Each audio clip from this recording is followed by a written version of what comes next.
People with golden hearts are all around us, and internet users are uniting by sharing the good deeds they have witnessed.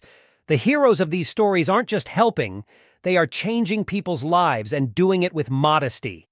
Sometimes the person in trouble doesn't even know who to thank for the gratuitous act of help. We applaud these people who are acting like guardian angels on earth and who never turn the blind eye to those who are in need.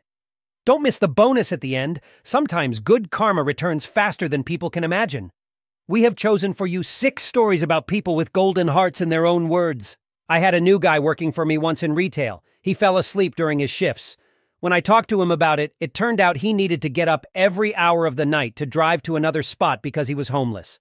I moved his schedule a bit and had him start parking in our private lot.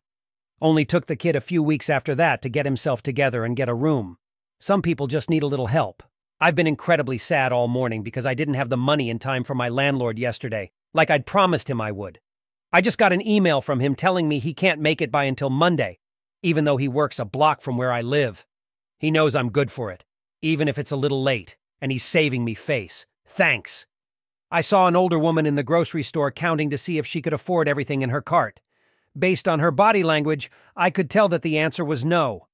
So I took a 20 out, walked up to her and said, "Ma'am, this fell out of your wallet." I handed her the bill and just walked away so she wouldn't be embarrassed.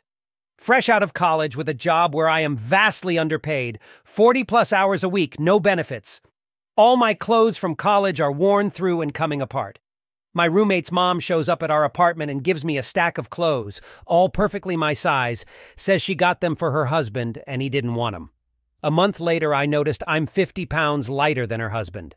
She got those for me and was trying to spare my pride. I'm a type 1 diabetic who had run out of insulin. I explained to my health clinic that I couldn't afford the $300 vial. Later, I got a call saying that someone had donated some medical supplies to me. When one of the nurses handed me the gift, I broke down in sobs and cried on her shoulder. It was the most meaningful gift I have ever received, and I owe my life to whoever donated it to me. I'm dyslexic and dysgraphic. I had a science teacher would call me into his classroom after each test and ask me every question I had gotten wrong in case I'd misread the question or couldn't get the answer onto paper.